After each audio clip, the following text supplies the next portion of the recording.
In-depth coverage of the Silver and Black as they set their sights on Las Vegas for 2020. Live from the CBS Sports Radio 1140 studios, it's Silver and Black Today. Join the conversation by calling 702-889-5978. Now, here's Scott Gulbransen and Matt Gutierrez. Good morning, Las Vegas. 15 days, Raider Nation. Welcome back to Las Vegas's only Raiders-only talk show, where we're back here in the Dollar Loan Center, don'tbebroke.com studios for another week of Raiders football talk on Silver and Black Today. I'm Scott Gulbransen, your host, and I'm joined by my co-host, Matt Gutierrez. Matt, good morning. What's going on, man? Oh, man, just a little bit. I got a little bit cold, so I got a little frog in the throat.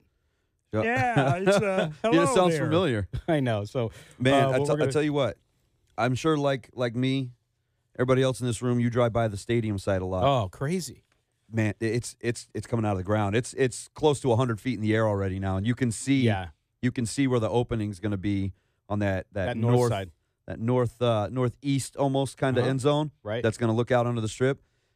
Dude, that thing, I get killer. chills every time I drive by. I can't believe it's real. You see the Raider emblems out there and everything. As connected as we are to this thing, it's still surreal. It is surreal that we continue to see that. But I'll tell you what, it's going to be here faster than any of us think, which is going to be kind of crazy. But we'll continue to roll with that. And but again, I want to remind you guys, each week we're here to talk Raiders football, but we want you to be the third host, or actually the fourth host today. We have David Stepanian in, who I'll introduce in a little while. How did the Raiders look overall to you on Friday night? And we'll also look at what's coming up with the quarterback situation. I mean, we don't know. It's pretty bad. I'm glad you said quarterback and not quarterbacks, because it's pretty singular at this point. It is pretty singular, and we'll talk about that. Also, will Donald Penn cut it at right tackle? We actually have a poll up on our Twitter handle. You can check that out. We'll talk about those results a little bit later. Tell us what you think. Call now, 702-889-5978, and tell us what you think. Don't be a sluggard.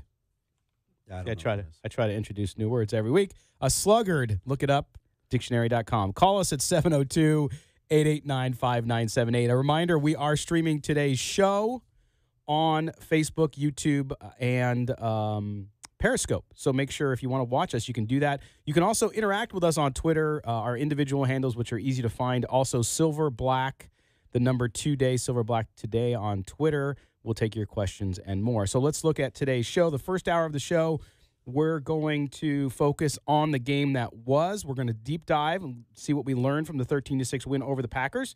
Lots to talk about there. And still many, many questions on how Reggie McKenzie and John Gruden are going to shape this roster. At the bottom of the hour, our own senior NFL analyst, the coach, Chris Reed, will join us to give us his breakdown of Donald Penn's move to right tackle, which is a big piece of conversation, Matt, in Raider Nation. Yeah, the offensive line, which was so good for a couple of seasons, is still fantastic in the middle with those three guys. But bringing in Colton Miller and insisting on starting him at the left tackle spot, which I think the Penn injury early on had a lot to do with that, because he wasn't there, he wasn't on the practice field.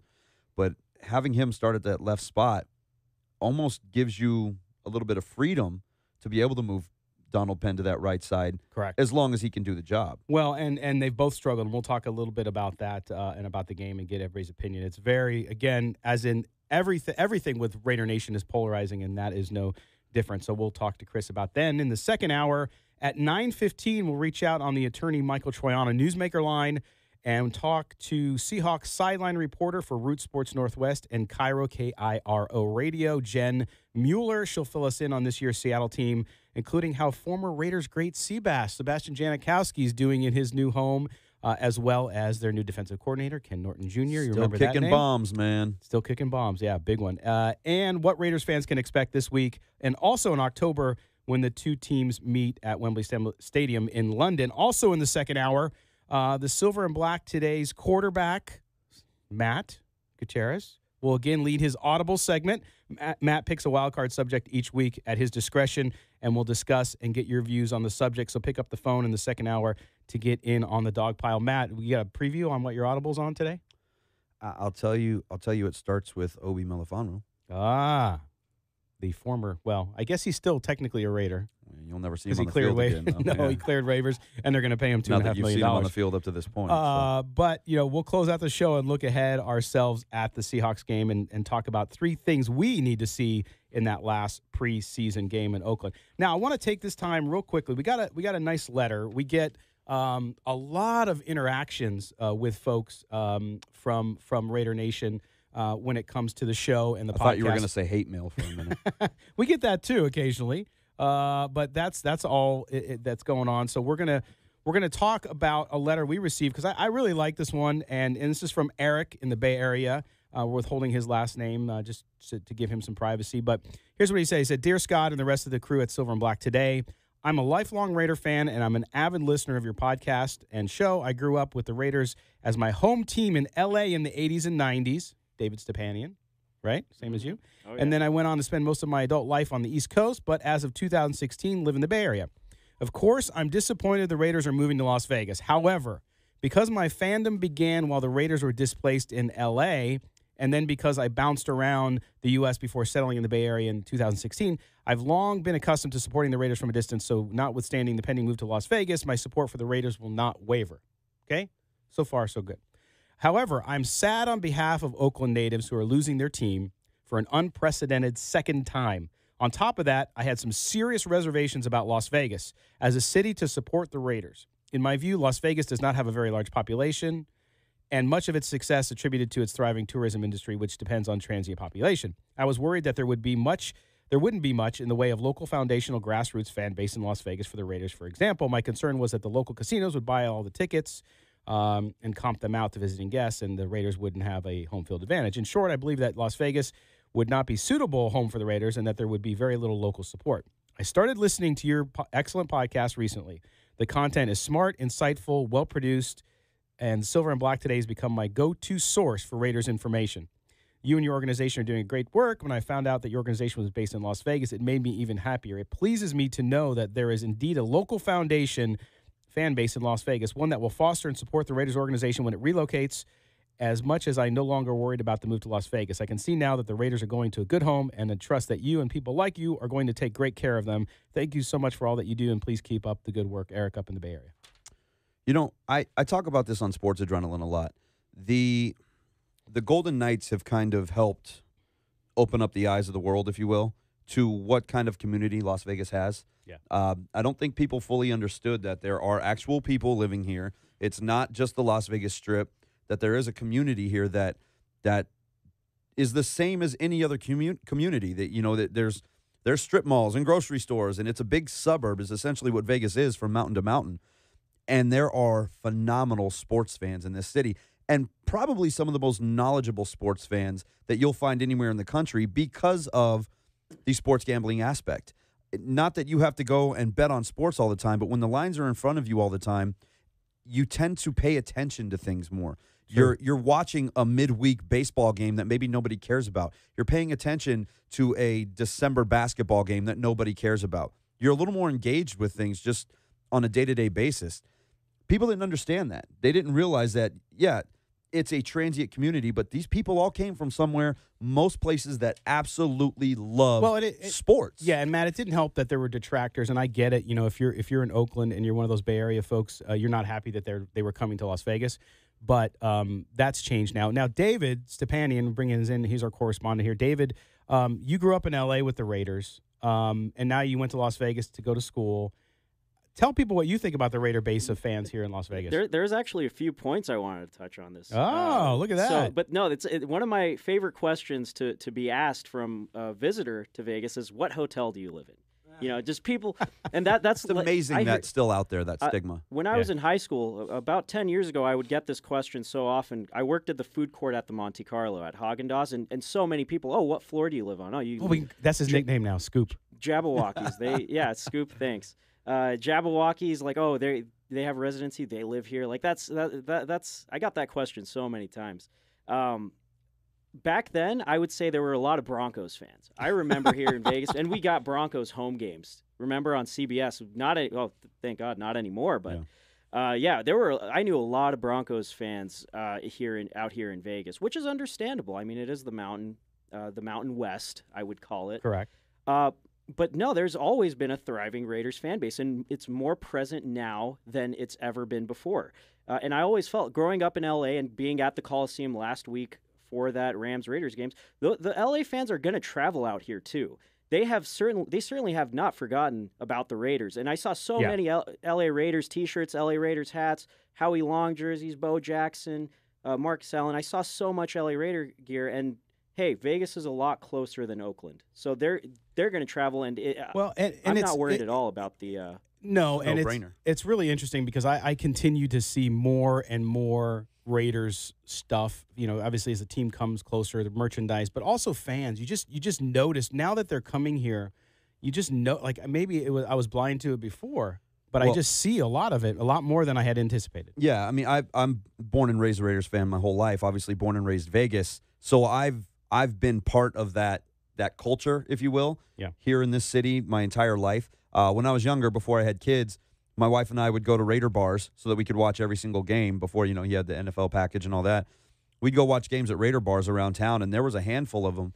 And every Sunday, there were 100, 200, 300 people packed into bars, any Raider bar in the city, to watch these games. Oh, yeah. They've always been here. You just didn't know. That's right. So, Eric, I want to thank you again for your nice note. It's also, we have so many fans outside of Las Vegas. It surprises me sometimes. They watch the website, they watch the show, and so we're excited that they're with us. So thank you for your support, and thank you for your note. Eric, we're going to step aside, pay some bills. When we come back, we will review the game that was against the Green Bay Packers. You're listening to Silver and Black today on CBS Sports Radio, 1140 a.m.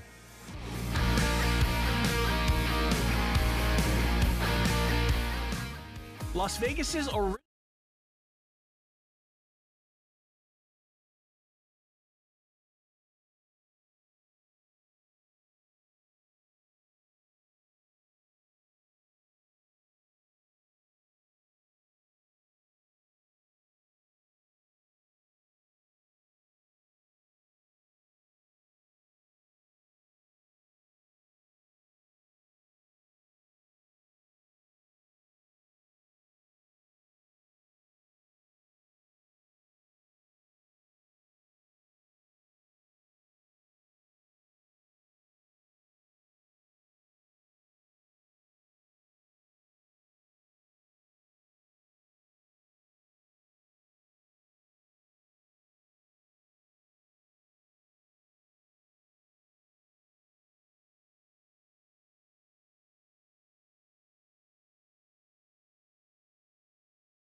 Silver and Black today, live on CBS Sports Radio 1140.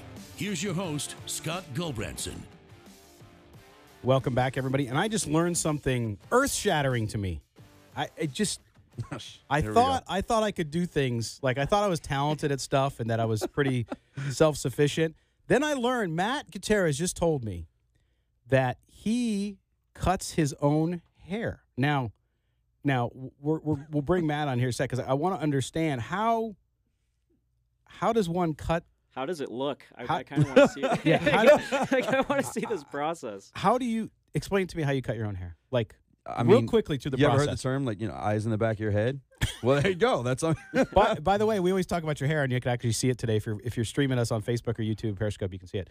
But no, do you like? I don't know why this is a thing. So wait, you use clippers. You take a comb and you just kind of know the length, and you just. Clippers are amazing nowadays. You got different guards. You open and close the bear guard by itself. You can play with the lengths. You hit the fade, all that good stuff. So like 15 years ago, you got it cut so they had it all layered, and now you just kind of go over it, and so you don't have. It's like a template. No, not quite. I go get my hair cut somewhere and go home and go, I don't even like what they did, and I can do a better job, so I'll just handle this myself. I've been doing that for like 20-plus years, man, seriously. Since high school, my buddies used to hang out at the house, and we'd hook each other's hair up, and I just stayed with it. My son's only had one haircut in his 13 years of life. My God, that wasn't from me, and that was this year. My wife would love that because you're saving tons of money. Tons of money, man. So what we're going to do now is we're going to take a look back, and our correspondent, David Stepanian, who's in studio with us today, did a package here on the Raiders' 13-6 win over the Packers. We're going to run that now with a real recap of the game from Friday. Raiders played the Packers for the fourth time in the last 5 years, including the pre- and regular season. Not much luck in the first three contests, with the Raiders losing by an average of about 10 points per game. Starters didn't play much more than one series, but they certainly got things off on the right foot. And the deep ball, Cooper able to haul it in down at the 35-yard line. Amari says he wasn't down. There was no whistle, and he'll pick up some extra yardage. Well, he landed on top of the defender, which you would think that he would, unless he wasn't down. E.J. Manuel was your passing leader, going 8 for 12 with 87 yards.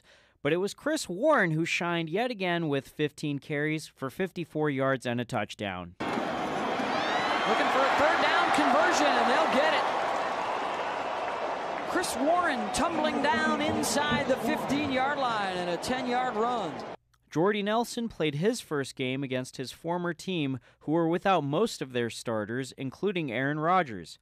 Two-time Pro Bowler Dominique Rodgers-Cromartie got his first minutes in a Raider uniform, and defensive end Arden Key was able to make a big play as well. They will rush 5, and they'll get to Hundley, and down he goes. Mo Hurst and Arden Key with some pressure.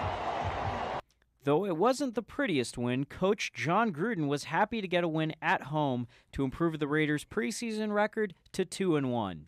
I thought there were some good moments tonight, and there were some moments tonight that weren't good. It's been too inconsistent, but I'm not going to say much more tonight until I see the tape. I just like having Rodgers-Cromartie out here. We've had a number of corners go down, and we need somebody to come in here to make a play on a ball, somebody that has a history in this league. He's got a lot of clout, and a lot of people know who he is, and we're hoping we can rejuvenate him, get him acclimated to our defense, and potentially utilize his skills. He's proven for a long time that he can play. Running back Chris Warren, who's been averaging 5.5 yards per rush in the preseason, also feels confident in his ability to contribute to the team. I feel like I set out this preseason to make myself or prove that I can be on a roster. And I know that this is the preseason, there aren't starters out there when I'm in, but I do believe that I have a shot, and I do believe that I'm showing that I have the potential to definitely be on the 53. But goal line football is definitely mentality. There is technique to it, but it's definitely mentality. It's just one of those things. You got to make sure that you really just impose your will on the other team. The Raiders will head to Seattle to face the Seahawks in their preseason finale on August 30th. For the Silver and Black Today, I'm David Stepanian. All right, David, thanks, man. Okay, so, guys, let's jump into this real quick. So, David, you did a summary of the game there. You focused on Chris Warren, I think, who's been the focus of the preseason with good reason. He's performed really, really well. I like what he said there, too, about the mentality of being a goal line runner. I mean, that's – go ahead, Dave. No, well, we've seen his ability to sort of, like, break free throughout the preseason. Again, like, I sort of had mixed feelings on this game overall and throughout the preseason because we're not seeing the defenses. Not a single time have we seen – them play a team that's going to be their defense in week 1. Yeah, so not the first teams, right? You got to take it with Packers played a lot of first teamers, but he didn't get to play against them. No, unfortunately, that's the problem. No, and even with that, regardless, I still love what I've seen from Chris Warren throughout the 3 weeks. I don't want that to be a major takeaway because he still looked pretty darn impressive. Here's the thing about Chris Warren, and again, these aren't starters out there, but it doesn't take a starter to see that this kid falls forward on every touch. That's true. He's getting yards after contact. And is he going to sustain, 3.5 yards after contact throughout the season versus starters? No. But the fact is, this is a big, powerful, bruising running back who can beat you up at the line of scrimmage. And if it's a 3rd and inches, 4th and inches, 4th and goal type of situation, this is the kind of kid that's going to be able to get you that hard extra 2 feet, 3 feet, whatever it is, because he does fall forward and he doesn't go down easily. That's what you want to see out of a guy. I get that the defenses aren't the starters out there and schemes aren't the same, and you're not going to have these gaping holes like he's getting, but it's those yards after contact that are impressive no matter who's out there, because these guys are still NFL caliber football players that he's going up against. No doubt. And I think, again, for Warren, as Gruden has said all along, Matt, the stuff away from the ball is what he has to work on to, I think, move into a position where he's going to play more. I don't think there's any question that he makes the roster at this point, in my view. Well, especially with the DeAndre Washington question out there, because he's not healthy, and Jalen Richard looks great right now. Especially, coming out of catching the ball out of the backfield, he looked really good. I think Chris Warren, I think he could be perfect in certain situations. So I would love to see John Gruden sort of let him free when the right situation calls for it. I think he's definitely going to get touches throughout the regular season. Well, Gruden did that all the way back to his original days in Oakland with Zach Crockett. And I keep going back to Crockett. I know it's a different style, but he's still a big, powerful, bruising back that was great in those short yardage and goal line situations. I mean, he had Tyrone Wheatley there, and he had Napoleon Kaufman there, and you had that kind of thunder and lightning kind of thing. Charlie Garner, guys like that. So you could change pace up with the running backs, but then when you needed that hammer, that's when you brought in a guy like Zach Crockett, and that's what Chris Warren can be. Well, we look at the running back situation. So we talk about Chris Warren, and we're going to talk about our other favorite category, our other favorite player, and that's Martin, right? Doug Martin. So Doug Martin. That's right. That's right. Yeah, you're a big fan. 6 attempts, 24 yards, 4 yards per average, and long of 16. Okay, so 24 yards, almost half of them, more than half of those on one run. But again, his average, I think his performance was actually poo-pooed much faster than it should have been because, yes, he ran two straight times right in the line, didn't get anything. I mean, 0, right? No gain whatsoever. A lot of people talking about they're not seeing any quickness, they're not seeing this. But in actuality, the numbers aren't that bad, Matt. They just aren't. 5 carries for 8 yards. That's what you're looking at. 5 carries. So wait a minute though, if he had 6 carries for 120 yards or 100, let's say he had 100 yard, he broke it on the 1 yard line, 99 yards. No, I'm saying though, but you're saying that because he had one long run that it's not valid, that he actually had a good game. I don't, and you can't say I that don't because see what you're seeing and what's being reported from Doug Martin. I don't see that. Well, but you talk about about the first and goal carry, and he's got plenty of room. He gets through the hole, and the right side is completely opened up. There were defenders there at the goal line. He wasn't going to get in, but he was going to make it a second and goal from probably the 2 or 3 yard line. Instead, he cuts it back into heavy traffic and gets what? 2 feet? Maybe a yard? I mean, and not only that, he doesn't look quick. His cuts don't look sharp. He doesn't look quick. He doesn't have a burst. I don't get the hype behind this guy. I understand, but we're per not there carry every average. day. Chris Warren is getting more after contact than Doug Martin has gotten the last 2 seasons as an overall average. I mean that's what you're looking at with Doug Martin right now. Yeah, but when we get into the regular season and he loses you a game. No, you're not going to be happy. That's not going to happen. That's not going to happen. I just don't. Honestly, I just don't see. I don't see the burst there. Yes, but that you're going off one game. You're going off a couple series. going right? off of the last 2 years of his career, actually. Well, That's yes, what I'm going off. But now is now. The past is the past. You have to. It's living in the now. YOLO. All right. He's going Barry Bonds. The older he gets, the better he's going to be. I don't know. Well, no, he can't do a performance enhancing. Well, he already did. I know. He got popped. Kicked to the side. So we'll see that. But then you look at the quarterback situation. Of course, Connor Cook, I think, played himself out of a roster spot, but we'll see. EJ Manuel, we talked about it yesterday when I saw you, Matt, throws a pass where he literally just throws it into the ground in the flat. You know what? I still can't get it out of my head. Scott, I think EJ Manuel is actually a lefty, and he doesn't know it yet. I think that's the issue, man. And I don't know that Connor Cook played him out of a roster spot because EJ Manuel is the other guy there. So unless they find a way to bring somebody else in, one of these two guys, unfortunately, will end up on that roster. You just got to hope that Carr stays upright all season because that's what everybody's saying, right? You don't have any there's options nobody back there, right now. And the point, Raider fans suddenly are just massively in love with Teddy Bridgewater. Okay, so I get that. I get that Raider fans and the Raiders need to address it. They need to figure out what they're going to do at backup quarterback. But let's just tame it down. You don't know who's going to be out there, but it is a problem. We'll talk about it throughout the show as well. You look at the wide receiver core as well. Marcel Aitman, again, played well. Not big numbers here, folks. Amari Cooper, the one pass for 49, but he's not very good because it was just one pass. Yeah. And Martavis Bryant had one reception for 14 yards as well. So, again, but it was pretty vanilla, and the quarterback play wasn't great. So you weren't going to get a lot of action there. But we'll talk more about that. When we come back, we're going to be talking with Chris Reed about the move of Donald Penn to right tackle and what we saw in the game against the Packers and what we might see moving forward. You're listening to the Silver and Black today on CBS Sports Radio, 1140 a.m.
All right, welcome back, everybody. You are listening to the Silver and Black today on CBS Sports Radio, 1140 AM. We were in the break continuing our conversation around Chris Warren and Doug Martin and the running back. Actually, it was mostly on Doug Martin. It was pretty much all Doug Martin. and I'm Matt, just not on board, man. I'm sorry. And I'm okay with that. I still like, I'll repeat what I said last week. I still like Chris Warren a lot, but I'm not convinced there either because I want to see him. And I'm disappointed that Gruden did not put him in with the first team offensive line. I am too. I really wanted to see that. Here's the thing: is I don't want Doug Martin to fail. I want to see him do well. Right. I want to see him come out and be that number 2 back, and like you mentioned in the break, 400 to 500 yards this season. But I just don't see it. I'm taking the under on that because I don't think that he's that guy anymore. Prove me wrong, Doug. Yeah. Prove me wrong. Please prove me wrong. I want to see you prove me wrong. I'd like to see you come out and get 850 yards and half a dozen touchdowns. But that's a fair point. I think what I notice about Raider Nation is Raider Nation likes absolutes, right? Mm-hmm. Which is he's either sucks or he's great. Right. I think it's too early to tell. And one of the things that also I think it's too early to tell on, and we did a poll on Twitter on this, is Donald Penn's move to the right tackle. And we're going to bring in now on the attorney Michael Troiano newsmaker line, Chris Reed, our senior NFL analyst from silverandblacktoday.com. How you doing, Chris? Hey, I'm doing pretty good. All right, you're up. You're awake. Caffeinated? Yeah. I missed the Doug Martin debate, though. Oh, yeah. We'll get into that again. I think there's going to be plenty of it. There's going to be, yeah. we're gonna have plenty of that throughout the year, I am sure. All right, so Chris, now I want to talk to you. You wrote a great piece we ran last night on silverandblacktoday.com. If you haven't gone to read it, do it. Penn at right tackle, work in progress. And I think one of the things that has been a little bit unfair for folks so far after the game was you saw Penn get bull rushed on the one play. You saw him struggle at times during his positioning there at right tackle. And so Raider Nation immediately wants to call it a disaster and say that it's a failure for a guy who has not practiced very much, got his first game action at a new position. Talk to me, Chris, about your story and how when you're a Pro Bowl left tackle doesn't mean that when you move to right, you instantly are going to be a star. Yeah, it doesn't work quite like the way a video game does where you can just plug and play people anywhere. And I talked about how, doing something as simple as brushing your teeth with the other hand will show you how, getting that physical and the mental aspect of your body to work together just takes time and reps. Penn's got to do everything exactly backwards. His right foot is now his kick step instead of his left. His right arm is his main punch arm instead of his left. So it's just going to take him a little time to get used to doing everything basically backwards. Let's talk about the one play that everybody keeps harping on. Scott mentioned it, which was where he got bull rushed. It was that third down play. Carr dropped the ball and recovered his own fumble, but that's the one everybody points to because Penn just looked he looked out of sorts on that one particular instance.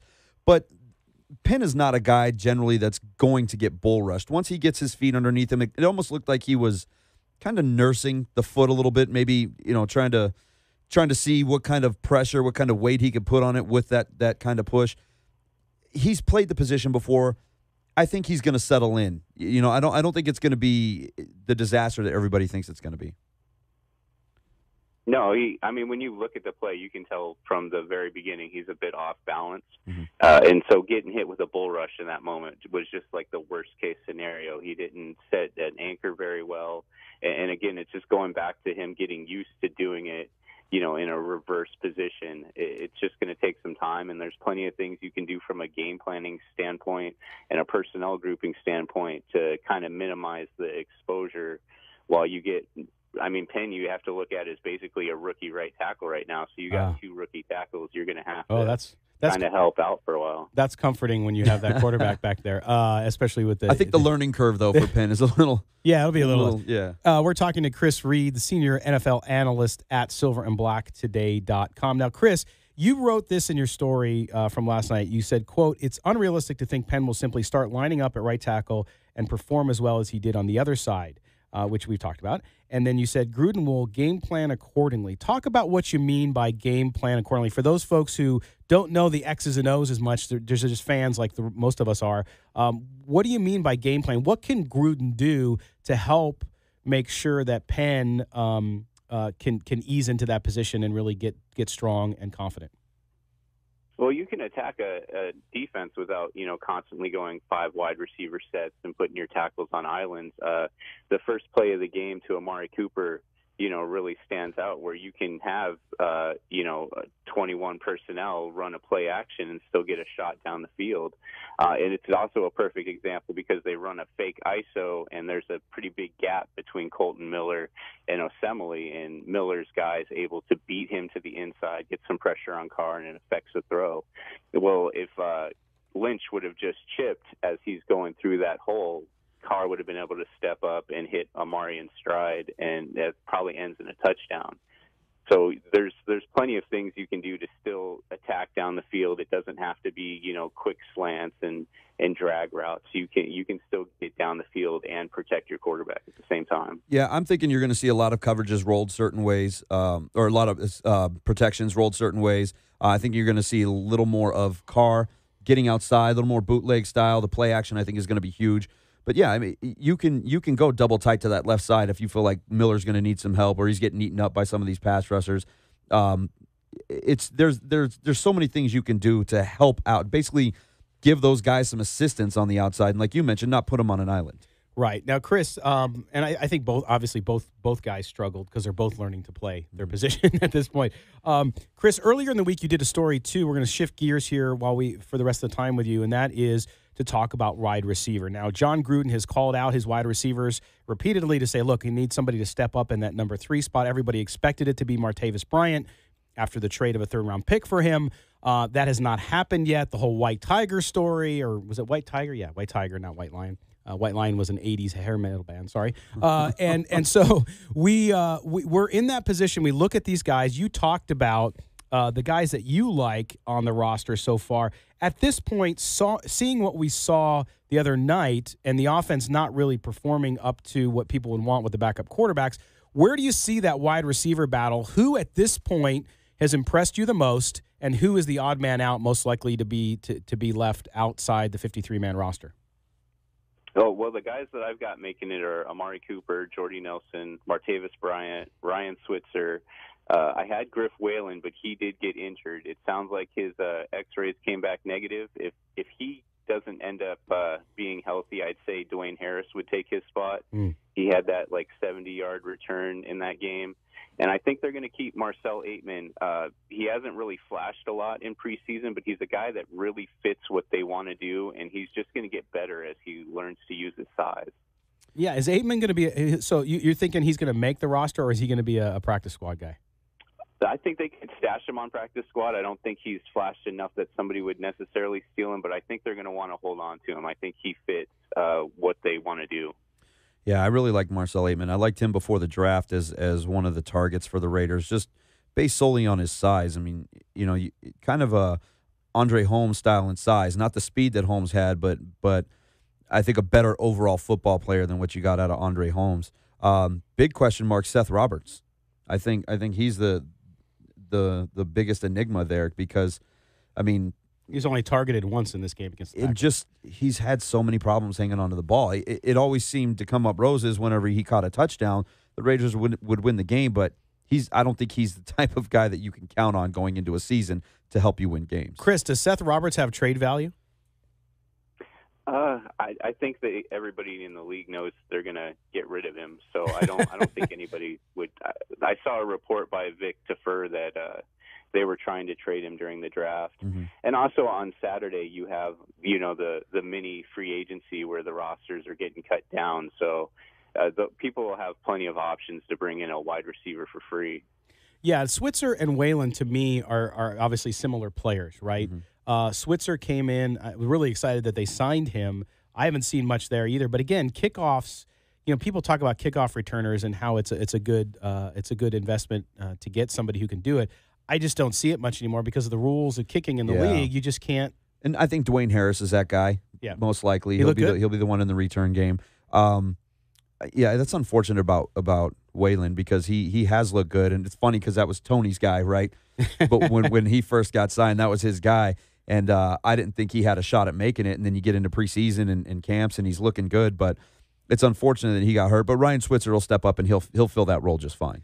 Yeah, and Chris, while we have you too, talk about from an offensive standpoint. Derek Carr in the postgame press conference, they asked him a little bit about play action and the use of play action, even though he wasn't in there that long.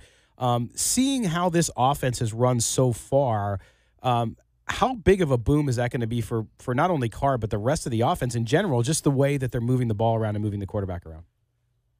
Oh, it's going to – I mean, the biggest thing it's going to do is just confuse the secondary. The teams are going to try to roll a safety down because of the obvious power rushing game that you're going to get. And then it's going to let Carr sit in a pocket and just like the first play of the game, he's going to have wide-open receivers running across the field in a situation that he's got max protection and be able to just lead them into the end zone. Yeah, you show me a corner in the NFL that can stay with Amari Cooper. I mean, and it's not even just about his straight line speed. His footwork is so good and so crisp, and his route running is great, and he knows how to get open. As long as Cooper can hang on to the ball, yeah, I think him and Carr are going to have a big season together. Yeah, it was a nice catch too on an underthrown ball. Like Chris mentioned, yeah. he wasn't able to step into it quite the way he should have. Right, but you got to get that ball out in front of Cooper and let him go get it. Awesome, Chris, man, thank you as always. Make sure you follow Chris on Twitter, @ChrisReed_NFL.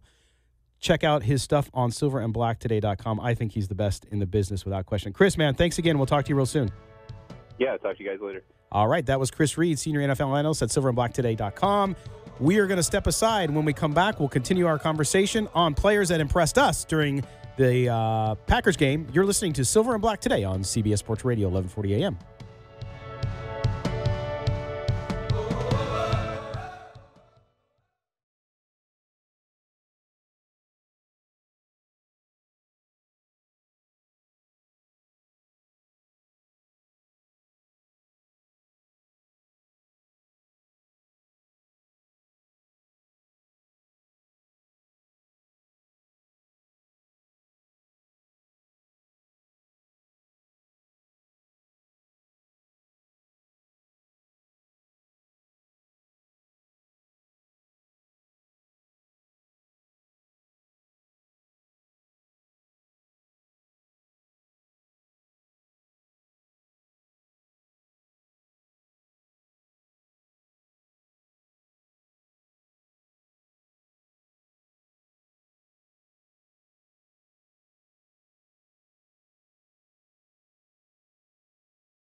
Silver and Black.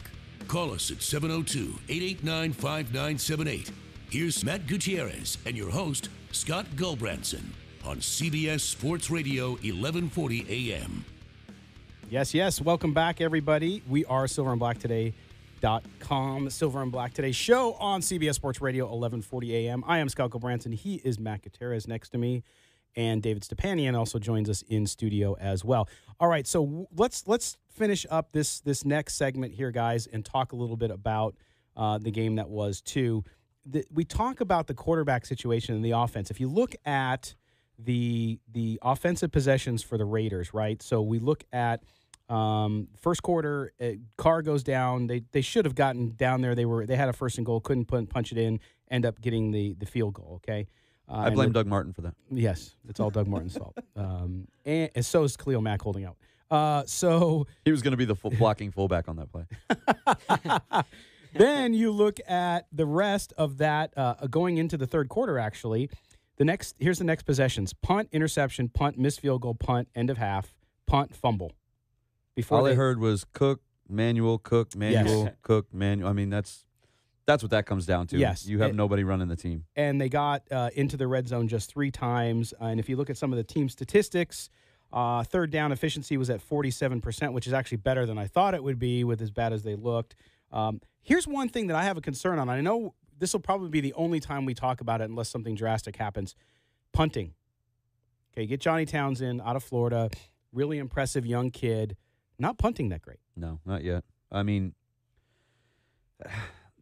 I think special teams is huge. We know that. Special teams is a it's a third of the game, essentially.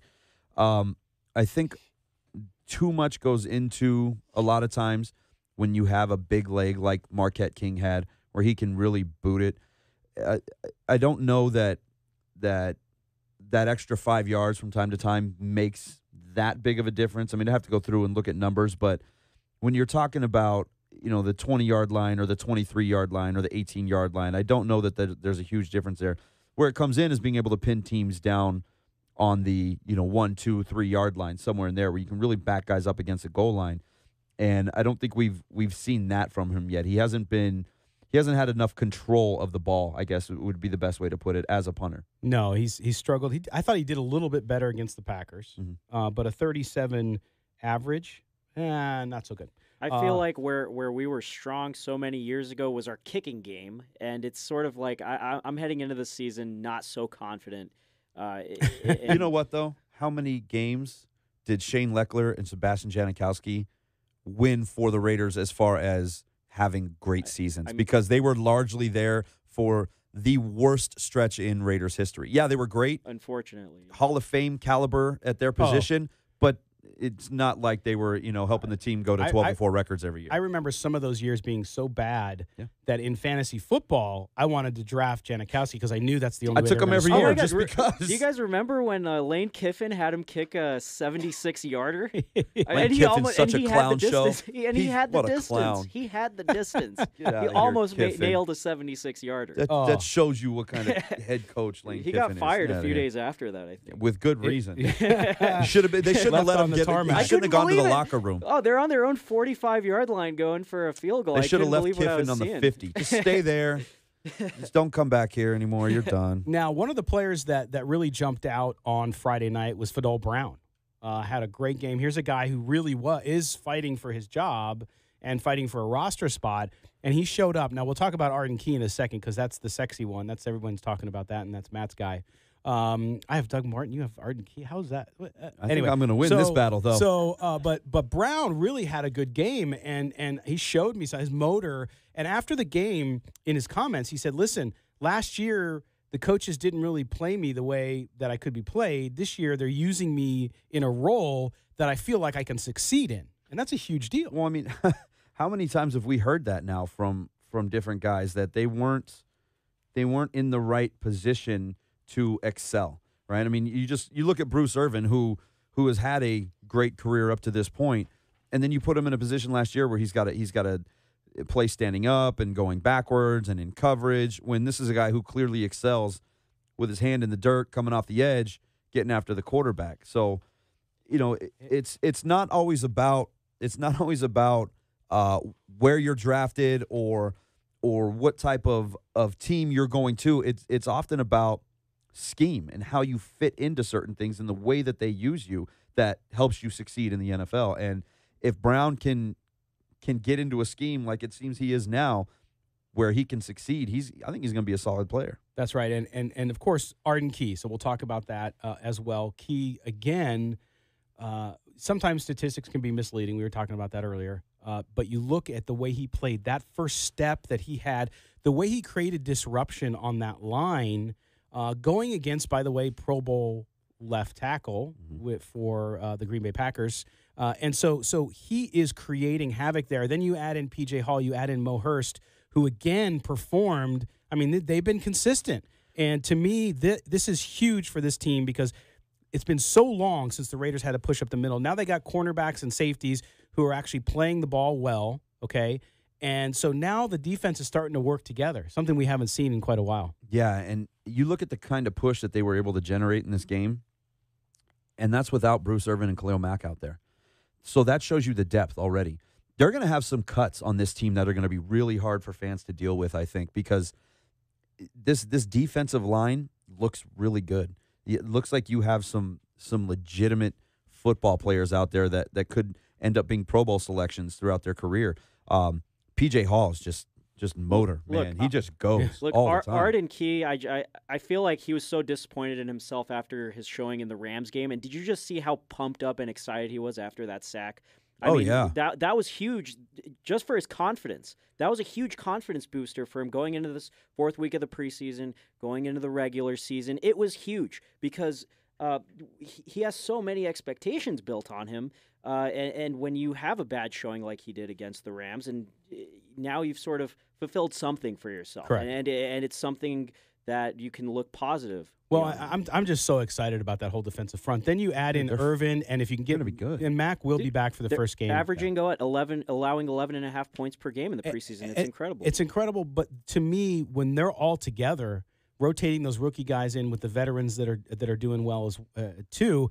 I think it's going to be a really underrated defense. I honestly feel like this is the first time that you'll be able to see the Raiders, first time in a long time that you'll be able to see the Raiders get into the fourth quarter of a game and still have the ability to put fresh bodies out there on defense, whether it's in the secondary, whether it's on the defensive line, defensive end in particular. You're going to have fresh bodies out there to keep that pressure on the opposing offense. You haven't seen that lately. You haven't seen it over the last few years because they haven't had that kind of depth. They've had decent front line starting, but they haven't had any depth behind them. And you get into late game situations, and now you're getting pushed back, and you're not able to get off the field on a third down. You're not able to force that punt and give the ball back to your offense when you need to score or turn the ball over when you need to stop.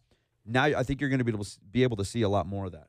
Yeah, and then you add in the group that's been another two guys that I was really impressed with, Nick Morrow again as well. Linebackers, yes, finally. The linebackers playing well. And again, that's without Whitehead getting a lot of action. That's without Johnson getting – and again, the key – and they don't have this on the offensive line, but the key to winning in the NFL is depth because guys get banged up. You know, guys miss a week, especially on the defensive side of the ball. You see it a lot.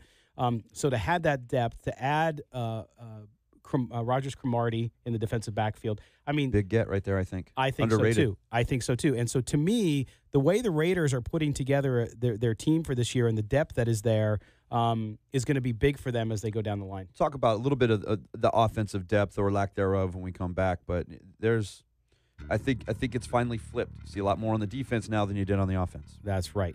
You are listening to the Silver and Black today on CBS Sports Radio 1140 AM. We're going to step aside. We'll come back after the top of the hour sports update, and when we do, we're going to continue to talk about the game. We're going to also talk with Jen Mueller from Root Sports Northwest and KIRO Hey now, Radio. Las Vegas. This is Dustin DeHart with Nova Home Loans and host of Real Estate Live on News Talk 840 AM KXNT. Join me this Saturday from 11 to 1. Need a loan?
The most in-depth coverage of the Silver and Black as they set their sights on Las Vegas for 2020. Live from the CBS Sports Radio 1140 studios, it's Silver and Black Today. Join the conversation by calling 702-889-5978. Now, here's Scott Gulbranson and Matt Gutierrez. Back. Whoa. Welcome back, everybody. silverandblacktoday.com. Who's cutting off my mic? I think it was Colin. That's like Scott, the Conor McGregor, Floyd Mayweather press conference. This is how you know things have changed in this city. We're in the break, and we start getting into Golden Knights talk and the point total for the season, whether we're going over, under.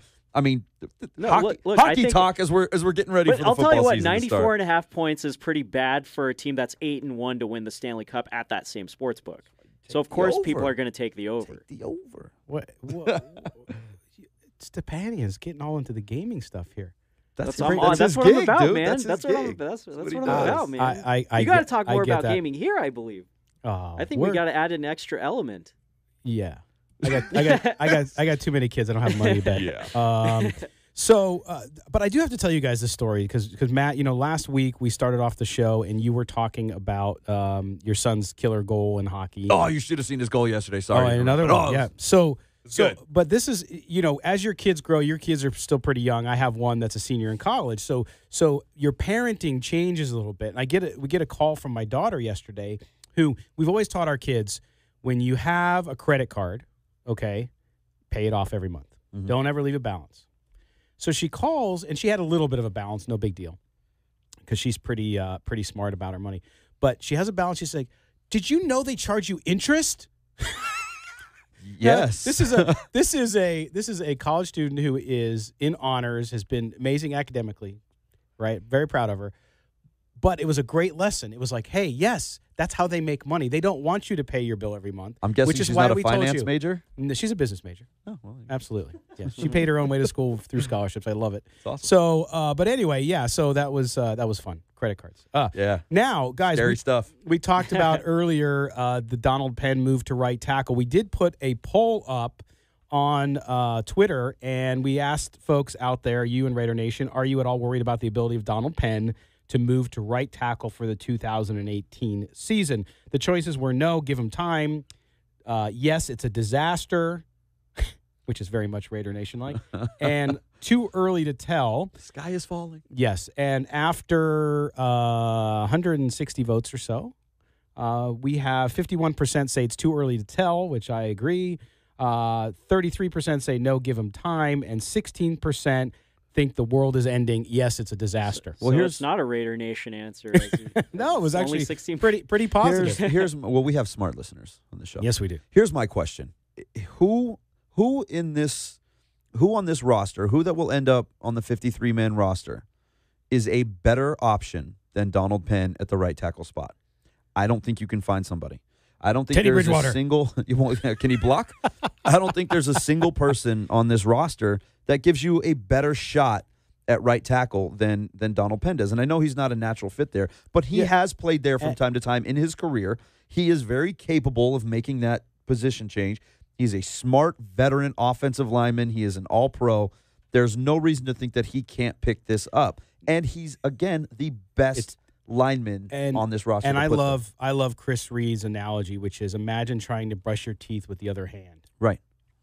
It's not. It's awkward, but he has done it before. It's think about brushing your teeth. Maybe if you broke your right arm as a kid and spent 6 months in a cast and you had to use your left hand. Right. If 5 years down the road you had to do it again, there'd be a little muscle memory there. If you travel and you got to drive on the other side of the road. I've never done that. I have. It's freaky. I'm scared to death to try that. Your brain gets trained into doing things like that. Now, the other thing, though, is a lot of fans talk about, and this is where the Teddy Bridgewater stuff comes, a lot of fans said, well, boy, we better have a good backup quarterback because you have two guys at the tackle positions who are, in essence, learning a position. I think Penn will come along fast. Miller, we'll see. But does that create, in your guys' mind, then a really big pressing need to go out and maybe find another quarterback because you don't really have the confidence? I mean, John Gruden wouldn't commit to either one of those guys at backup yesterday after the game. Dude, E.J. Manuel has fumbled in every single game. Yeah. Multiple times. Yeah. I'm telling you, he's a lefty. He doesn't know it. He's a lefty. And Connor Cook just hasn't looked good. since the first game, look, since the Lions. Here's what's funny, okay? I don't think you're looking. What is it? To the 26th of August, it's not going to matter who they bring in as the backup at this point, because whoever that guy is, if Carr does go down, is not going to be able to step in and win this team games. It's correct. It's too late in the game at this point. Yep. So by the time, let's say you do bring in Teddy Bridgewater and Carr goes down in week 2, when does Bridgewater pick up the offense well enough to lead this team to wins? Maybe the midpoint of the season. By then, your season's lost. Right. And let me say this to Raider Nation. There was only a couple of them, so it was tempered versus what it was like maybe even last year. And I want to preface this by saying this is not a political statement. That is, Colin Kaepernick is not an option, okay? Come on. Don't think about – I saw some people tweeted at us, man. Cap, what about Cap? What? No. 2 years on the sideline, not doing anything. Don't need the issue. You have a team that is in transition. You have a team that's trying to gel. The last thing you need is somebody who's there for other than just football. Kaepernick came in the year that the Niners went to the Super Bowl, replaced Alex Smith midseason, and was so dynamic, both running and passing the ball, and led them to a Super Bowl. Yes. Didn't get the win. Probably should have, all honesty, but didn't get the win. And from there, just little by little fell off to the point where he was no longer a viable starter, in my opinion. He's not a top 32 quarterback in this league. I don't even know if he's a top 64 quarterback in this league anymore. And if he is, he's a fringe guy. He's not somebody that you have to take a chance on when there's so much controversy surrounding him. Whether you agree or disagree with the controversy, it's there. It's going to be there. It's going to be a media circus. Do you really want that for a guy that's not going to see the field? No. I mean, it's not like he is the incumbent starter. He's not the face of a team. You don't bring in a backup with that much baggage and then have to go and deal with all of that.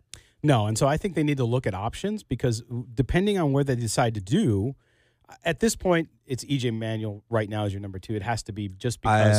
I don't know, man. I don't know. But my point is, I have to agree with that. But because Connor Cook, I think he's regressed so much in 2 weeks. It's unbelievable. But Manuel hasn't progressed. I understand. He hasn't done at least Cook. You had tiny little glimpses in week 1 where he looked halfway there's the decent. Potential. You haven't seen Manuel look good at all. But Matt, you know too, and most NFL coaches will always go with a more seasoned veteran, even if they're not the better player. It just happens, and I think Gruden's very much that way. I.e., in your opinion, Doug Martin, right? So it's the same kind of situation. But where you're gonna keep everything the guy. goes back to Martin with this guy, man. He loves him. No, but look, Connor Cook, that play where he just badly underthrew it should have been a touchdown to Dwayne Harris, but he badly underthrew it, and it was an interception instead. Yep. And he had that other pick 6 that was called back because of the penalty. He's just had some really shoddy moments. I'm glad you put an O in there at the last second. That was close. No, that shoddy. Was close. Shoddy. He has had some really shoddy. Colin's over there with a finger over the dump button, man. He's like, ready to go. He's ready to bleep him. No, I agree. He's looked terrible, but so is Manuel. I mean, it's 6 of one, half dozen of the other, right? I mean, that's what you're looking at. Neither one of these guys are going to come in and win the Raiders games. That's what it comes down to. Penn, Miller, keep Carr upright. Just keep him upright this season. Let's make sure this guy doesn't get hurt because he wins and losses rest solely on his shoulders as far as I'm concerned. Well, that's the big deal, and I think that we all underestimate, too, how hard it is to go out and get a quarterback. Yeah. So if Gruden, I really think in Gruden's mind, he probably thinks, hey, if we can get somebody, we need to bring somebody in. Who that is, I have no idea. There used to be guys that were always like a little retired, but you could get them back in. Like remember John Kitna and those type of guys. Everybody would sign them because he actually had a crap. pretty good game. Hey, oh man, I remember that game against the Eagles. Yeah, and nobody expected the Cowboys to even get remotely close in that game, but I think they only lost by like 1 or something. That's a heck of a name bringing up from the past. John Kitna? Wow. It was like 22-21 final. Well, and then you had the Wasn't he like 5'4"? No, Kitna was a big dude. He looked so small out there, though. He always looked, for whatever reason. He had kind of a skinny neck. But he always looked like a small, like just a short guy out there. Like it was me out there playing quarterback. I don't know why. He just always looked that way to me. And then you had, Carson Palmer made a career out of it before he actually settled and actually did pretty well in Arizona, even though he was brittle. Then you had the Hasselbacks, right? Those guys always got signed as a backup somewhere. So it'll be interesting to see who they can, because you don't want to go get some undrafted college kid, that's not going to help you. No. But we'll find out in a week. I mean, Yep. these rosters, every roster out there has about 90 players on it, and they're all going to dump close to 40. That's a lot of guys out there that are going to be looking for jobs. Yes, it is. So we'll check it out and see what happens. Listen, the next hour I want to highlight for you guys, we're going to start looking forward a little bit to the Seahawks game, which is on Thursday. So the first Thursday game for the Raiders this week, this year, is in the preseason. Again, they play another team that they're going to play in the regular season. At least it's not week 2. That's right. And the team that they're going to play in London is the Seahawks. So that'll be interesting. We're going to talk to Jen Mueller, who is the sideline reporter on KIRO radio and also on Root Sports Northwest. She's going to give us the lowdown on them. There's obviously two guys, and Matt, there is a strong connection with the Raiders because of Ken Norton Jr. now being there as well. Then add in the AFC West with Schottenheimer being there as the offensive. There's a lot of connections there, which we're going to talk about with her as well. Yeah, it's this rivalry goes back quite a ways. I mean, it's you go back to the Bo Jackson days, right? Nobody catches Bo as he's running out of the Kingdome tunnel. I mean, these two teams have a history. It'll be it's always fun when they meet up. It still feels like there's a rivalry there. Yeah, the Bosworth hit that was happened in the old Kingdome. Remember that? Yep. Oh my gosh, it was terrible. God, if Bo would have stayed healthy, man. Yeah. What would his numbers have been if he was only football? If he had stayed healthy and played football only. Amazing. God. He was an amazing baseball player too, though. Yeah, so, he was. You have been listening, and you will be listening here after the break to Silver and Black today on CBS Sports Radio, 1140 a.m. We'll be right back.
Powered by the law office of Michael Troiano.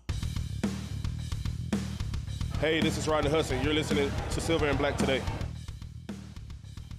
Rodney Hudson, the anchor of that Raiders line. Amazing guy at center. QB of the line, man. That's right.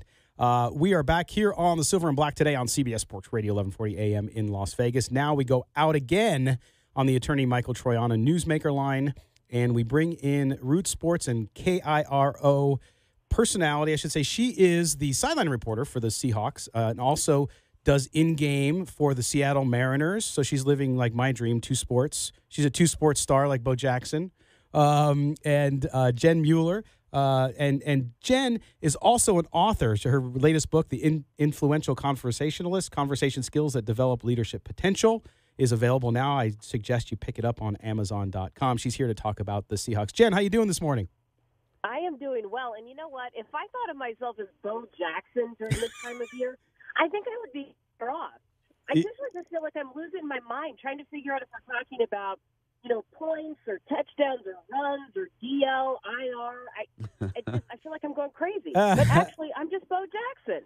That's right. See, you have to play that up. But you, I mean, you do such an amazing job and working both sports and your background too. And I'll ask you about this later, but I want to cue it up. And that is, you actually did some officiating, both flag football, high school football. We'll talk about that as it relates to some of the new NFL rules in a little while. But we want to touch a little bit on the Seahawks first, of course.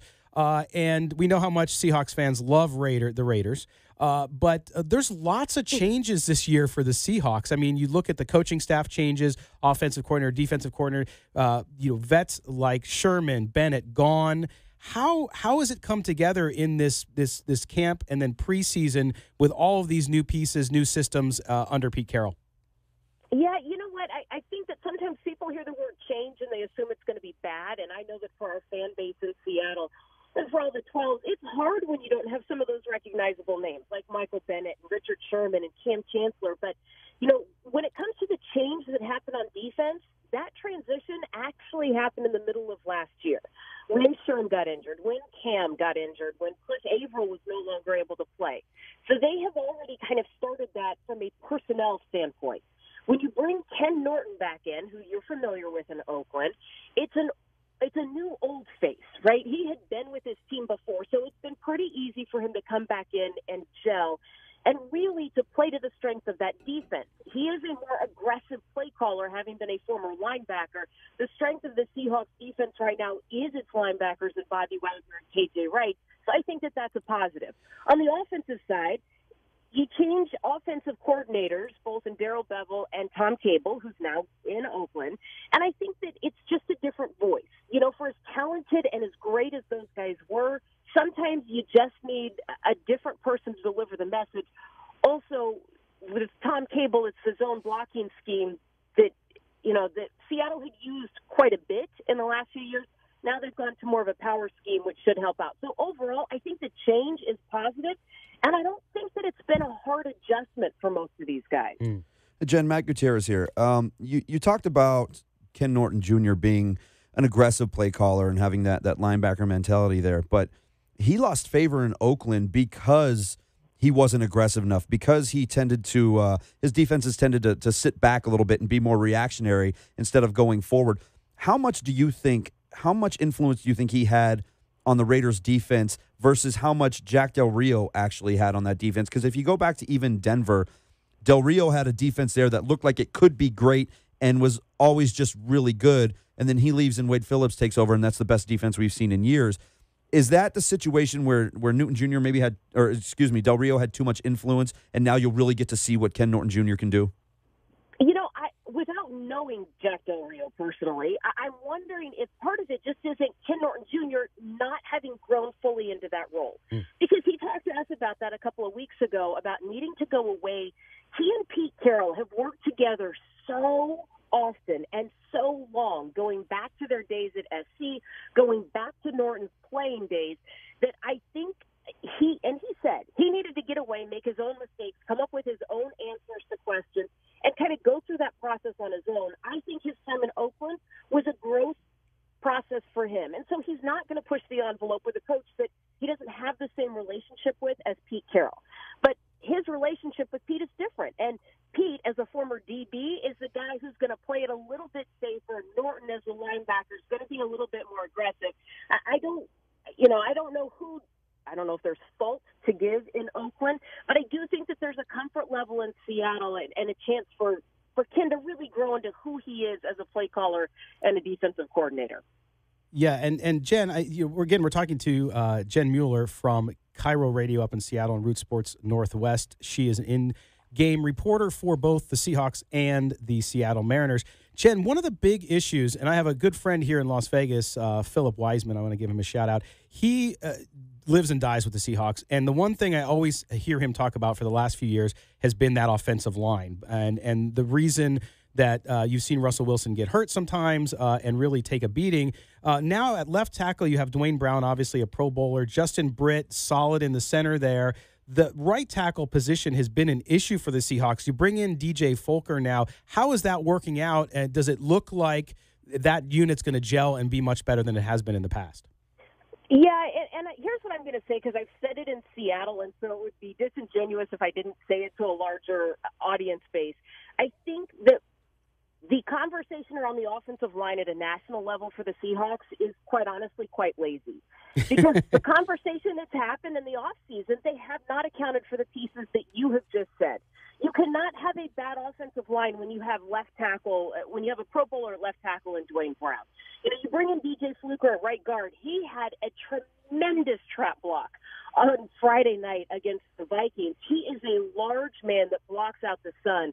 When he is playing next to Jermaine Ifedi at right tackle, it looks considerably different than it did last year. Justin Britt is not only solid, but, I think he really does, as you mentioned, quarterback of the offensive line. He is the guy that brings it together. And Ethan Posick at left guard, he showed a lot as a rookie, and they expect big things from him this year. And when you take a look again at the scheme, when you're asking an offensive line to power block instead of doing all the cut blocking, they are going to get better just by virtue of that is an easier scheme to play. And it sets everybody else up for a little bit more success when you've got runners that need to have a first step forward instead of side to side, like Marshawn Lynch can do and could do very well in Seattle. So I think if you only look at names and you don't recognize the names, or if you only look at stats from last year, it's easy to say that the offensive line is the weak spot, and I just don't think that that's the case this year. Hey, Jen, David Stepanian here.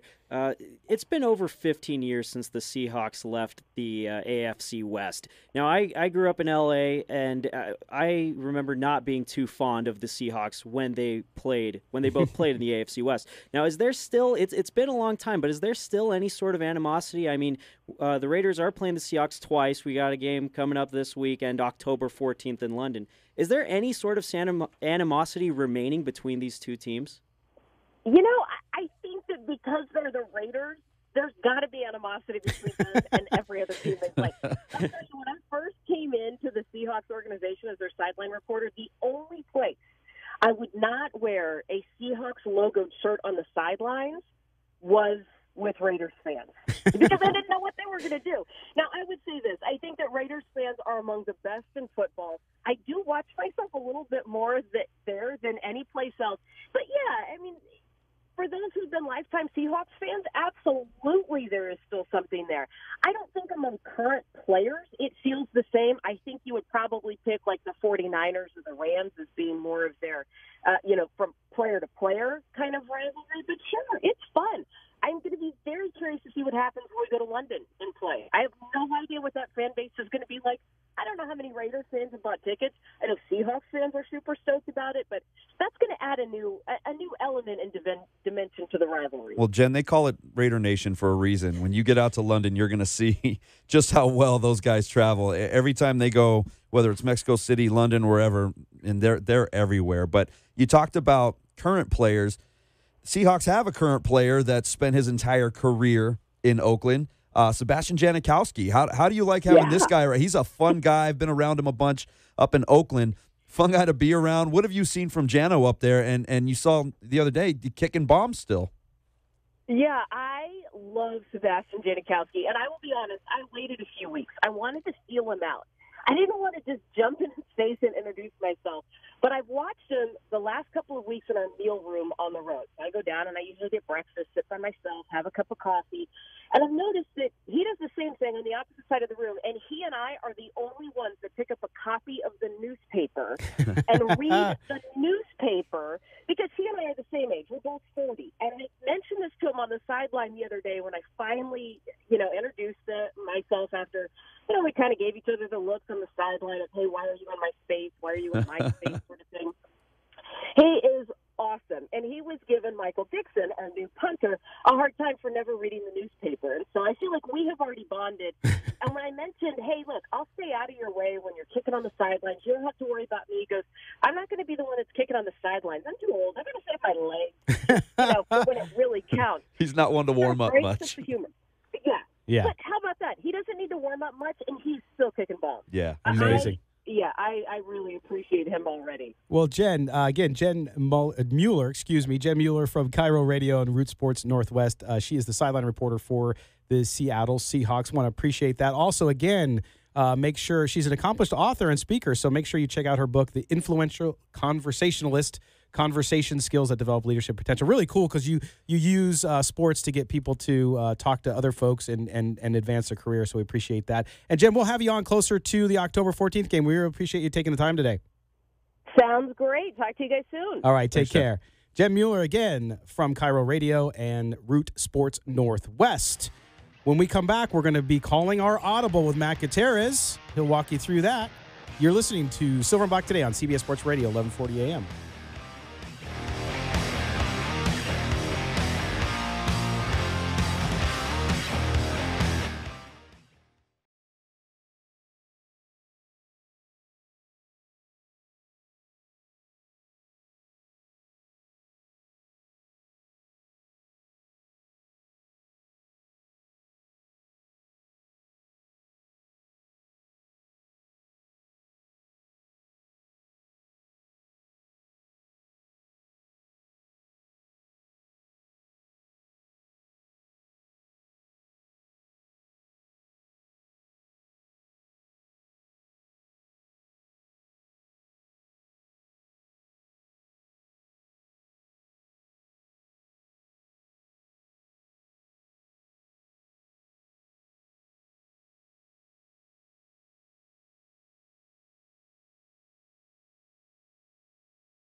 The only way to take Silver and Black Today with you is with the radio.com app. Download it today and search CBS Sports Radio 1140 in Las Vegas and listen to us anytime, anywhere. That's right, radio.com. Take us with you. You can listen to us anywhere, especially when the football season starts. All right, one of my favorite segments now. It's a new one, but we love it. Matt leads this one. It's called The Audible. Matt, take it over, brother. So we had the big news this week with Obi Melifonwu being cut. And there's still the potential, I guess, that he can be there, put on IR, blah, blah, blah. I don't think you ever see Obi play for the Raiders again. But it got me thinking because Obi's a second-round pick. They took Obi Melifonwu in the second round. And the big question mark when they took him was, first of all, why are you taking a guy that's kind of more of a project style with that second pick when you can address other needs, or you can get a guy that's a proven player at that spot. Obi was an athletic freak. It reminded me a lot of Al Davis kind of picks, where he would just go after the biggest, strongest, fastest kind of player versus going after who might actually be a fit or be an actual football player as opposed to just a freak athlete. And that's kind of what Obi ended up looking like, was just a freak athlete that maybe didn't have the heart, as Gruden has kind of alluded to, or just didn't have the overall talent to play that position. My thing here is, why has McKenzie shown this willingness to go after project-style guys early in the draft? That's what I wanted to get into. It's not so much missing on guys as it is going after projects when maybe you don't need to do that so early in the draft. If you go back to his first draft in 2012, you can kind of throw that out. They didn't have any first or second round picks. They didn't get anything until a third round compensatory pick with Tony Bergstrom. And that was kind of just, you get your feet under you kind of thing. But then you get into the 13 draft. DJ Hayden. Here's a guy coming off a major, almost died on the field injury. Had the heart surgery. I mean, he's got a scar from basically his neck down to his belly button. The zipper. Yeah. DJ Hayden, you needed cornerbacks, right? But why go after a guy in the first round? And I know they traded down. They were the number 3 pick that year, and they traded with Miami. Just switched picks, right? But you take DJ Hayden, who was without question a project-style guy. He wasn't a number 1 corner. He was never looked like a number 1 corner. I agree with that. And then that same draft, you have Menelik Watson and Sio Moore. Okay. Sio Moore. Sio Moore was fun. Don't get me wrong. Sio Moore was a fun guy, character guy, but that high motor, but wasn't a great linebacker. 66 and overall. Menelik Watson, number 2 pick in the draft that year for the Raiders, a second-round pick, project guy. Right. And never panned out. Got beat a ton. They shipped him to Denver. Yeah. Got beat some more, and he's never on the field on top of it. He's injured a lot. But then, of course, 2014, Mack, Carr, Jackson, Ellis, right? And that was the big one. Yeah, and those 3 guys regraded as first-round guys. Yes. And I don't know if you knew this. Mack and Carr were number 1 and number 2 on the Raiders board, period, going into that draft. Yeah. Number 1 and number 2 on their board. Not for, if Mack comes to us in the first. No, number 1 on their board was Mack. Number 2 on their board was Carr. If they could have drafted number 1 and number 2 overall, those were the 2 guys they were going to take. So they hit big in 2014. Yes, and then 15, obviously Amari Cooper, still jury out. We'll see what happens. No, so I don't have a problem with the Amari Cooper where pick. He was drafted, it was appropriate. Fine with in that. my view. Mario Edwards, what are we going to get out of him? He had a great rookie season. It looked like he was going to be good, but you're not seeing anything now. Clive Walford looked like he was going to be a good one and turned out to be just not reliable. And then you go into the next year. You go into Carl Joseph, who's about to lose his job. But here's the thing. Carl Joseph, you drafted another injured player. He was coming off of knee surgery. So, again, you're trying to fill a position of need, but you're not, in my opinion, you're not going after the home run kind of guy. You're going after somebody who has that potential stigma attached to him, and I right? think you see that a lot. You see that a lot with teams and GMs and coaches who get enamored with a player's talent, okay? So they take that risk. And but I think, so early is my biggest problem there is you're going with these risky guys so early in the draft when But it's you can find guys like that later on if it's going to be that big of a risk. And some guys do. I mean, I think need to risk a first or second rounder on quote unquote projects. Well, and I think that you look at some teams' records and what they've done, they've been able to do that. They've been able to get guys that have somehow slipped or had potential that no one saw, and they put a flyer on them and it works out. Now the Raiders have gotten burned more, and I think part of the reason, and jump in if you think I'm wrong, part of the reason that Raider fans have the mentality like what you're talking about is because, with all due respect to Al Davis and the incredible maverick and influential person that he was, changed the game. Later on in life, towards the end there, they missed on a lot of picks. The salary cap kind of was a problem for them. The game passed Al Davis by, unfortunately. You couldn't just win with freak athletes anymore. Yeah. You had to have good football players. Right. And he missed on that.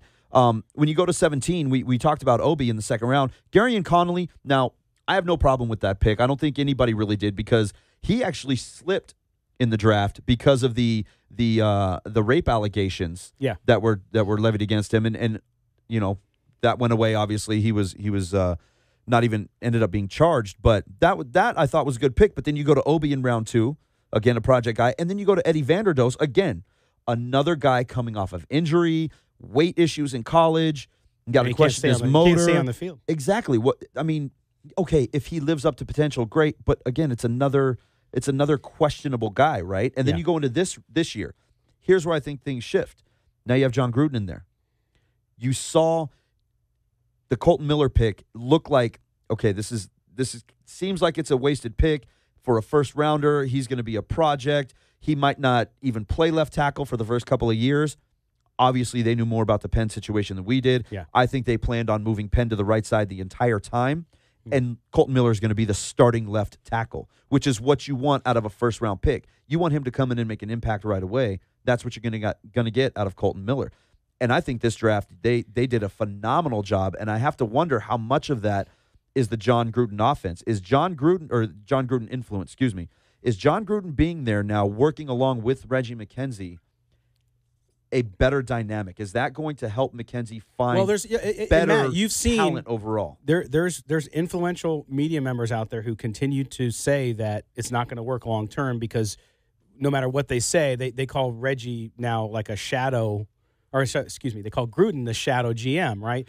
That Gruden's making more sense. I don't know that that's true. I don't think it is. No, I disagree with that. I think there's a symbiotic relationship. They work together, and he's influencing. But any leader, I don't care if you're a CEO of a company, what you do, if you're a leader, you listen to your people, and he hasn't had that kind of person with Gruden's background there. So now he's got somebody there who can contribute to the personnel discussion. Exactly. That was going to be my point. Gruden is so connected to personnel in the NFL and in the drafting process and all that. He is so football oriented 1,000% of the time that McKenzie now has a guy that he can go to who knows more than he does about the personnel. Now, Reggie, super smart guy, took over a team that was in draft cap hell in 2012. Worked hard. And had to clean everything. He had to spend the first few years just cleaning things up.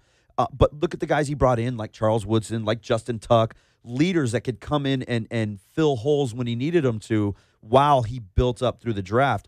But now you have a guy that can, I think, influence the decision-making in the positive, because you saw, I think, from this draft, you saw them go after more football-oriented, talent-specific guys. The one question mark I had, the biggest one, was Nick Nelson, because, again, another injury. It looks, now, I've had meniscus tears. I currently have one. Not as big a deal as a lot of other things. Pretty easy to come back from.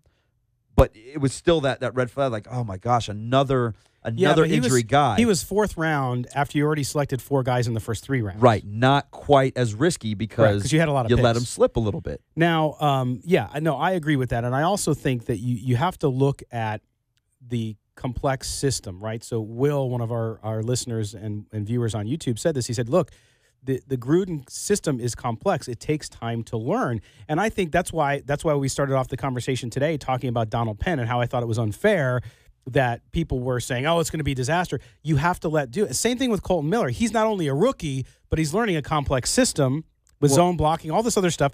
And so it's going to take some time. And all you have to do when you look at the Penn and Miller situation, ask yourself this question. Who would you put at right tackle over Donald Penn right now? Who is the better option? Nobody. And who would you put at left tackle over Colton Miller if not Donald Penn? Right. You don't want to put Miller on the right side and sacrifice and stunt his growth on the left side when it's the easier transition is to move Penn over because Penn's not going to be there for much longer. He's got a year or two left, period, before his career is over. Okay, so David Stepanian is sitting in the back of the class trying to hide from the teacher. No, David, tell me, what do you think about this conversation? No, man, I wanted to chime in. So thank you guys. That was a really high speed, high volume talk you guys were having. I didn't want to ruin your moment. Slow it down, David. Slow it down. So I trust anything that Gruden does. All right, and I feel like when Gruden came in, McKenzie sort of had this expectation or this trust that he's going to have a bigger role in the organization than your average coach in the NFL.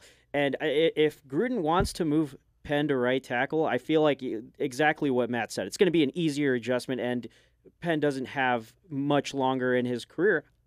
And I think Colton Miller, he can play right tackle. He could play left tackle. It's just the easy. It sort of seems like the obvious thing to do here. So I totally understand what he's doing with this, and I hope it works out. I don't want it to be like a failed science test, or don't want it to be like Doug Martin. Or like your fatalistic T-shirt with the skull with palm trees and surfboards. Santa Cruz. This is Santa Cruz. All the Bay Area listeners know about Santa Cruz, all right? Yes, they do.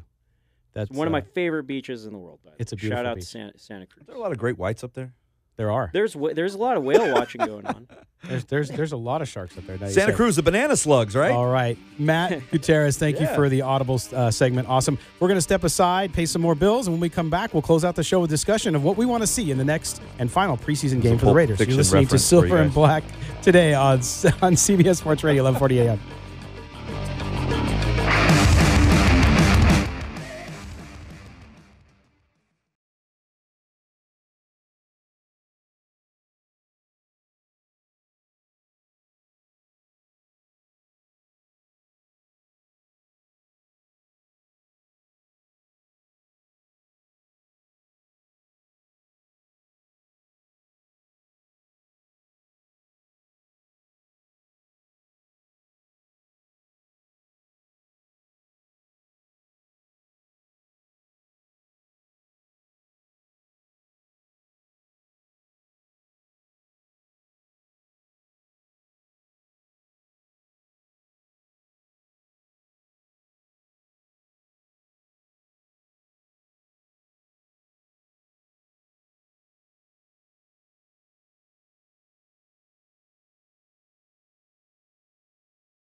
Hey, this is Tim Brown, Hall of Famer. You're listening to Silver and Black Today. Tim Brown. Go Irish. Your 2018-19 national champion. That was my guy, dude. That was my favorite player growing Notre up. Dame gear today, I noticed. I don't have Notre Dame. I have my Nevada hat, right, which is the state of Nevada. The state. The star. For those of you out there, it is Nevada, not Nevada. Yeah, don't if say anybody's out of market. And then please don't say Nevada ever. When they hired Gruden, Drives me nuts, man. Yeah, that's the biggest pet peeve of mine. If you're watching on Facebook or YouTube, when they hired Gruden, we did a limited edition T-shirt. It said Chucky's back on. I'm trying to show it to the folks there. Anyway, I got that underneath. So he's got what are you doing with a jacket? I can't it's 1,000 degrees outside. You got a jacket I got on. a cold, man. I'm not feeling great. I'm not feeling great today, brother. You should have done the show from outside. I just want to know how to cut my own hair. Is Notre Dame beating Michigan week 1? What do you think? Notre Dame's going to win the national championship every year. I know we don't.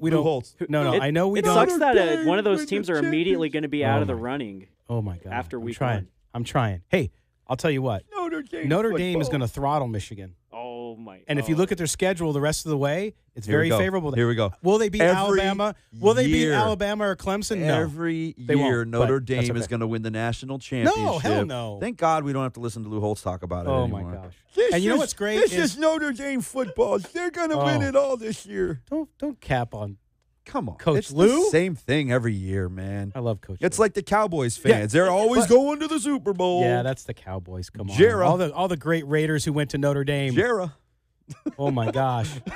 So how did we get on this? Tim Brown. Yeah, one of my favorite Raiders. At least we're not talking about toilets and other stuff that we hear on some other shows. Oh, but man. it's hopefully we're not this year with the Raiders. But you're listening to Silver and Black today. We're getting a little loopy here in the studio. Hope you're enjoying it, watching on Facebook, YouTube, or listening on the radio.com app. We got a listener. I'm going to give a shout out just because all the way from Alabama, Joe Riley. Joe is listening to us. He's part of Raider Nation. Roll Tide. It's hard for him to get stuff down there. And by the way, I have some good friends in Bayou La Batre down on the coast. Wow. Yes. I like that. Anyway, but Joe, thank you for listening. Thank you everybody for listening. Man, we get so many comments today on Matt's hair. See, he doesn't wear a hat. And we finally get all these comments, and we are going to do a video. Who was it that wanted to bet me a mohawk on opening day? Remember that? Oh yeah. Somebody wanted to bet me the Rams Raiders game. If the Raiders won, I had because I have the Rams. Unfortunately, embarrassing the Raiders in week 1. Rams minus and 3. I'm gonna stand by that. Wanted to bet me. I'm not doing a mohawk, brother. That's just not happening, man. No, not when you're able to happen. Although you could cut it yourself. I could cut it myself. Right. I could. And I promise the listeners and viewers out there, we will get a video of Matt cutting his own hair at some point. I don't know that you should be we making need a that tutorial promise. Because we could turn it. We could gonna happen. Silver and Black today with McIntyre's signature hair care product. We're getting there, man. We're getting there. Man, I got my own product line coming out. That's now? right. We're gonna brand the Clippers. Hey, I do that. I the like Clippers, that. That's a good idea. Some gel or whatever. I don't know if you use gel or use pomade. You a pomade or gel guy? I have like 4 different products in my medicine cabinet, God. dude. It depends on the day and the weather. How long does it take? How long does it take to cut your own hair? Just wondering. Honestly, dude, it's like a 20, 25 minute process. Oh man, on average, not too long. Not too long. Well, you haven't been to a barber. I feel like 20, 25 minutes. Maybe is a Mark little Davis will let you cut his hair. Oh, I don't want that. No? I don't want he that. He does a fine job on his own. I don't want that. Love you, Mark, but I don't want that. If I cut my own hair, have you ever seen that dog that always wins the ugliest dog competition with the hair? It's all over the place. That's what mine would look like. I know what you're talking about. But all right, so we're going to look ahead now. Off the rails, man. Yes, we got off the rails on hair products and hair. But let's talk about Seahawks Raiders. Of course, it's going to be a dud of a game, folks. Nobody's going to be playing except for the guys fighting for a roster spot. So I want to bring everybody in here and tell me a couple of the things, and we'll start with the young buck on the end of the table here, David Stepanian. David, what do you want to see from the Raiders and some of the guys trying to make the cut in this final game against the Seahawks? I want to see something we haven't seen all preseason long, an explosive offense. I just want the offense to erupt. I want E.J. Manuel to have a great game. I'm sorry, I didn't mean to laugh right there. I want Connor Cook to have a great game. I want Chris Warren to run for over 100 yards. I want him to score a touchdown or two. That's what I'd like to see. Now, what I think we're actually going to see is exactly as you called it, a dud. And this has been perhaps one of the most or one of the least exciting preseasons I remember seeing it in my young life. This has just I haven't had fun watching a lot of these games, and I went to a game in person at the Coliseum, and the 8 fights I witnessed, True story. I'm in San Diego, and I'm at a Raider-Charger game. And at the end, there's Raider fans. There's always fights there. They had to put in metal detectors because somebody got stabbed the year before. And I'm at the kind of middle of the section. I'm sitting in the upper level, and this guy comes up, and he stands. He's got a Raider jersey on. He's got a Raider helmet in his hand, like one of the plastic toy helmets that we used to wear. He's got it in his hand, and he stands in the front of our section. Okay, just stands and looks up, and I'm like, what is this guy doing? And he's got the teardrop, from being in jail, the whole thing. He's a tough dude. That's a big one. And he starts taking the helmet and just bashing it against his head and then flipping us all off like this. Lovely. And it was, I didn't get that on camera, did I? No, good. Okay, so but anyway, you talk about fights. Talk about fights. Anyway, so that was a quick story. Matt, thank you, David. I appreciate it, man. Of course. What do you want to see in this game with the Raiders as they get, as some of these guys fight for their lives? Exactly. I think you're going to, especially where you have so much depth, where you have so much cornerback depth suddenly. Are we really saying that? This team has cornerback depth, which I think they do. Linebacker depth, defensive line depth. I think you're going to see guys go all out, really. You're going to see maybe the best performance from these guys that you've seen all preseason because, like I mentioned before, close to 40 guys from every single roster are about to have their dreams crushed. They're going to lose their job. They're going to be cut from their team. And, you have to fight for that last spot. I don't care if you're number 1 on the roster, number 53 on the roster. If you're there, you're on an NFL roster. And I'm looking forward to watching those guys that are fighting for those last couple of spots defensively more than anything. I think offensively, and we talked about the lack of depth there. Offensive line is pretty much set, and you're going to fill in holes. Receiver down towards the bottom, couple spots that need to fill in. Running back, I think, is set because of the Washington injury. But defensively, man, you're going to lose a lot of guys that you don't want to see go. That's true. For me, it's all about Doug Martin. I'm just kidding. Kidding. I think there's some truth. I think there's a little bit of truth to that statement. I really believe, and I'd like to see Doug Martin do something that makes you eat your words. But please I don't know Come on, Doug. I don't think anything in preseason. But I don't think he's going to play at all. So so that's fine. But he might not even dress for the game. I want to see that, and I want to see one of those quarterbacks step up, just so going into the season, you have an insurance policy. I would not feel comfortable regardless. Yeah, I want to see Morrow and Markel Lee continue to play how they have. So that's going to be it. Well, is Cowser going to crack the 53? I don't think so. As well as he's played, he could though. You don't know. I think a lot. But that's the thing. You're going to see guys like that. A lot of tough decisions. Go all out, man. All right, Matt, David, thank you, man, both for being here. That's going to wrap it up. Make sure you stay connected to us. silverandblacktoday.com as well. Also, make sure you subscribe so you don't miss anything with the email there as well. For my co-host Matt Gutierrez, correspondent David Stepanian. Got a little hectic there towards the end, man. It kind of went off the rails today. It did, but that's I'll put my hat back on next week. I've had enough of this nonsense. We'll keep it moving. Jeez. What the heck is going on? And for our engineer Colin Pulicello, who we didn't get on camera today, we have to, and because he's got that huge thing standing, on his, you can only see his chest on camera. Some big mole growing there or something. As we sign off, we never say goodbye, Raider Nation. Thanks for listening, and until next week, may the autumn wind always be at your back. Love it. All right, you've been listening to Silver and Black Today. We'll see you next week, guys. On to the regular season.